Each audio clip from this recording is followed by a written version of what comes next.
ইরানের যে বর্তমান পরিস্থিতি, এই যে যুদ্ধটা শুরু হয়েছিল ২৮শে ফেব্রুয়ারি, আমরা ইতিমধ্যে বহু অনুষ্ঠান করেছি। বিশেষ করে এই অনুষ্ঠানেই বা এই শোতেই আমরা অনেক কথা বলেছি।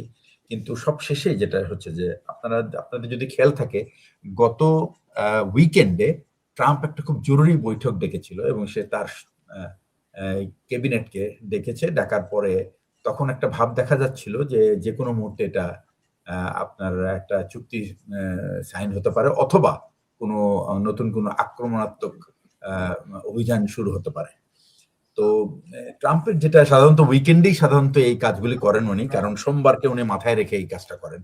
কারণ সোমবারে তার টার্গেট হলো অলওয়েজ শেয়ার মার্কেটটাকে যেন আবার চাঙ্গা করা এবং ২-১ দিন চালিয়ে তারপরে এখান থেকে ইতিমধ্যে কিন্তু ট্রাম্প বহুবার প্রেসিডেন্ট ট্রাম্প অনেকবার বলেছেন যে, "আমরা প্রায় চুক্তির কাছাকাছি পৌঁছে গেছি।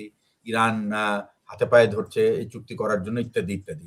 এবং এখন যেটা দাঁড়িয়েছে সেটা হচ্ছে যে, ইরান কিন্তু কখনোই ট্রাম্পের এই সমস্ত কথাবার্তায় কিন্তু কখনো তাদের নাক গলায়নি এবং তারা মোটামুটি সবসময় বলে গেছে, আমাদের সাথে তার কোনো আলোচনা হচ্ছে না।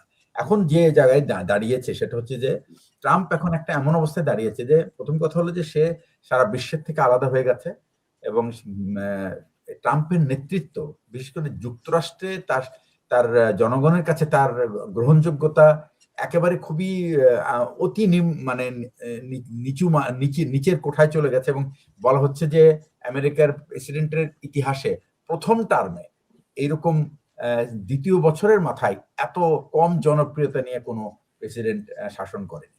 ২ নম্বর হচ্ছে যে, তার নিজের যে বেস ছিল, যাদের উপর ভিত্তি করে তিনি প্রেসিডেন্ট নির্বাচিত হয়েছিলেন, সে মেগা বেস তো সাংঘাতিকভাবে তাকে আমি বলব যে পরিত্যাগ করেছে এবং তারা রীতিমতো একটা যুদ্ধে নেমেছে যে ট্রাম্পের যে নির্বাচনের যে ওয়াদাগুলি ছিল তার সাথে আমেরিকার জনগণের সাথে চরমভাবে সে বিশ্বাসঘাতকতা করেছে এবং করে সে একটা সে নতুন কোনো যুদ্ধ শুরু করবে না এই কথা বলে সে যুদ্ধে নিয়ে গেছে এবং আমেরিকার মানুষের যে স্বার্থ, সাধারণ মানুষের স্বার্থকে সে জলাঞ্জলি দিয়েছে।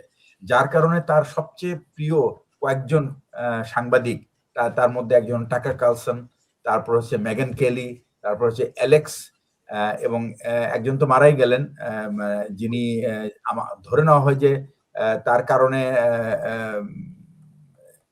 যে তাকে হত্যা করা হয়েছে। কারণ সে প্রথমেই এটা মার্কিন জনগণকে জানানোর চেষ্টা করছিল যে, ট্রাম্প যেন কোনো রকম বাইরের দেশের কোনো যুদ্ধে, বিশেষ করে ইসরায়েলের স্বার্থে যেন কোনো যুদ্ধে না জড়ায়। তো এখন এটা এমন একটা পর্যায়ে চলে গেছে যে, ডেমোক্র্যাট যারা, বিশেষ করে যারা লেফটিস্ট বলা হয় আরকি, যারা লেফট লিনিং ডেমোক্র্যাট যারা আছে, তারা বিশেষ করে কয়েকজন পডকাস্টার আছেন, একজন জেঙ্ক, তারপর হচ্ছে যে অ্যানা কাসপারিয়ান, এরা তো এবং টাকার কার্লসন সবাই মিলে মানে বাম, মানে এক্সট্রিম রাইট, এক্সট্রিম লেফট, তারা একতাবদ্ধ হয়েছে ট্রাম্পের এই যে ভুল নীতি গ্রহণ করা এবং আমেরিকার মানুষের স্বার্থকে পেছনে ফেলে ইসরায়েলের স্বার্থ দেখার জন্য। এই ব্যাপারটা অত্যন্ত ট্রাম্পকে অত্যন্ত অজনপ্রিয় করেছে এবং ট্রাম্প তার রাজনৈতিক ভবিষ্যৎ দেখতে পাচ্ছে। সে কারণেই ট্রাম্প এখন বাধ্য হচ্ছে তার ভুলগুলি একটু, একটু করে স্বীকার করতে। তবে মনে রাখতে হবে একটা কথা, ট্রাম্প কিন্তু কখনো কোনোদিন পরাজয় স্বীকার করে না এবং কোন রকম সে তার ভুল স্বীকার করে না। কিন্তু এইখানে একটা, এটা কি ভুলবশত হয়েছে না কোন মিসকোটিং করা হয়েছে, সেটা হলো একটা ব্যাপার। আরেকটা জিনিস যেটা সেটা হচ্ছে যে, প্রতিবারই কিন্তু সে প্রায় চুক্তির কাছাকাছি পৌঁছানোর পরে শেষ ১৮ ঘন্টার মধ্যে সে একটা পরিবর্তন আনে এবং সেই পরিবর্তন একটা নতুন শর্ত জুড়ে দেয়। এবারেও কিন্তু তাই হয়েছে। সেই শর্তটা কি ছিল? যে টার্কি, সৌদি আরব, কাতার, পাকিস্তান তারা যেন আব্রাহাম অ্যাকর্ড সাইন করে ইসরায়েলের সাথে তাদের সম্পর্ক স্বাভাবিক করে। তো এটা ছিল তাদের সর্বশেষ শর্ত।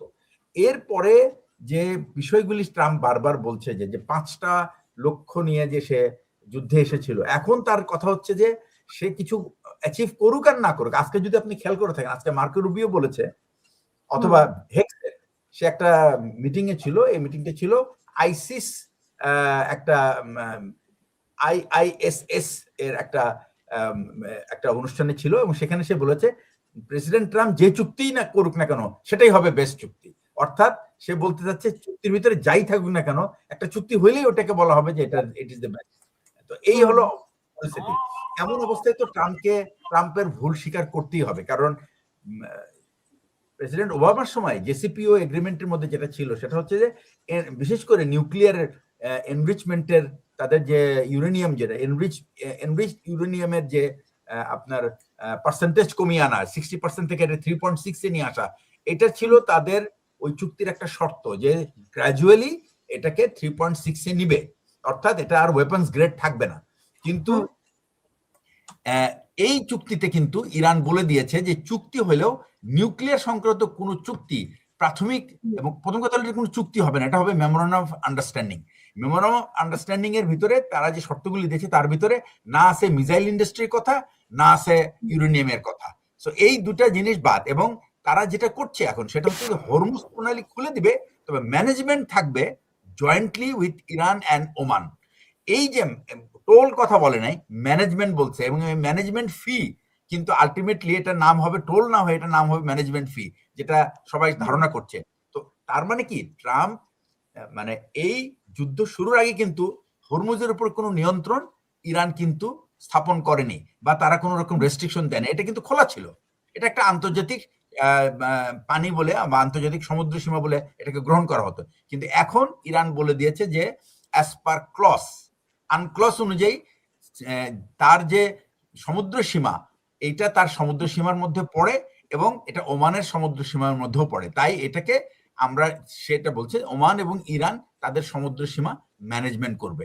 এবং এটা এরকম হয়েছে যে যখন নাকি খালি জাহাজ আসবে সেগুলি আসবে হলো ওমানের পাড় দিয়ে, আর যখন ভারী জাহাজগুলো মানে কোনো মালপত্র নিয়ে অর্থাৎ তেল এবং অন্যান্য সামগ্রী নিয়ে চলে যাবে তখন এগুলি যাবে ইরানের পাড় দিয়ে। অর্থাৎ এই যে তাদের যে মানে এত টেকনিক্যালিটিতে তারা ঢুকেছে, এবং এই নিয়ন্ত্রণটা পুরোপুরি কিন্তু আসলে ইরানের হাতে চলে যাচ্ছে। এটাই হলো সারা বিশ্বের, বিশেষ করে আমেরিকার সবচেয়ে বড় পরাজয়, এবং যার কারণে সে এখন আগের থেকেই তার ডিফেন্স রেডি করছে যে এটা ভুল হয়েছিল। কিন্তু এখানে যে পয়েন্টগুলি এনেছে ইরান সেটা হচ্ছে যে এই মেমোরান্ডাম অফ আন্ডারস্ট্যান্ডিং এর মধ্যে মধ্যপ্রাচ্যের সকল যুদ্ধ থামাতে হবে। তার মধ্যে আছে গাজা, তার মধ্যে আছে লেবানন, এবং তার মধ্যে আছে সিরিয়া। এবং আজকেও কিন্তু সিরিয়াতে কিন্তু আক্রমণ হয়েছে এবং সেখানে বোধহয় 3 জন শিশু হত্যা করা হয়েছে। তো এই ব্যাপারটা কিন্তু সারা, আপনি তো নিজেই বললেন যে ইউরোপ তো এখন আর কিন্তু ইউরোপে আর কোনো আন্ডারস্ট্যান্ডিং এর মধ্যে নাই। তারা একেবারে, স্পেন হচ্ছে পুরো যে ইরান ইসরায়েলের উপরে যে ট্রেড এগ্রিমেন্ট রেস্ট্রিকশন যেটা, এটা বা স্যাংশন, সেটাকে ইম্পোজ করার জন্য Spain is leading the group, এবং তারা আর কারো অপেক্ষায় যাচ্ছে না। এটা আরো বেশি মানে ত্বরান্বিত হয়েছে যখন ওই যে ইউএন ফ্লোটিলার উপরে যে ফ্লোটিলাটা যাচ্ছিল এবং এখানে সবাই ইউরোপিয়ান সিটিজেন ছিল, তাদেরকে যেভাবে ট্রিট করা হয়েছে, এবং আজকের রিপোর্টে দেখা গেল যে তাদের অনেককে রেপ করা হয়েছে। এই ব্যাপারটা ইউরোপ কোনোভাবেই মেনে নিতে পারছে না। সুতরাং তারা নিশ্চিত যে আমি নিশ্চিত যে ইউরোপের একটা কমপ্লিট স্যাংশন ইসরায়েলের উপরে আসতে যাচ্ছে, এবং এতে তারা সম্পূর্ণ বিপর্যস্ত হবে।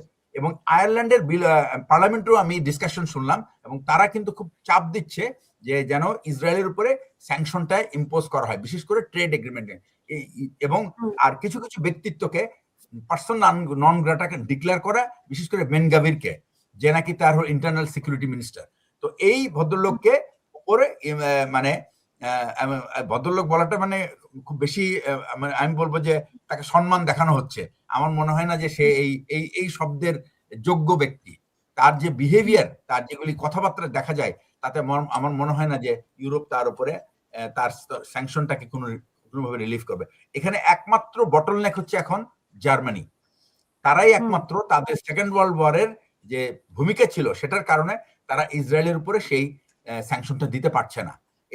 এই বলে আমি আপাতত এই মুহূর্তে এই জায়গাটা আমি শেষ করছি।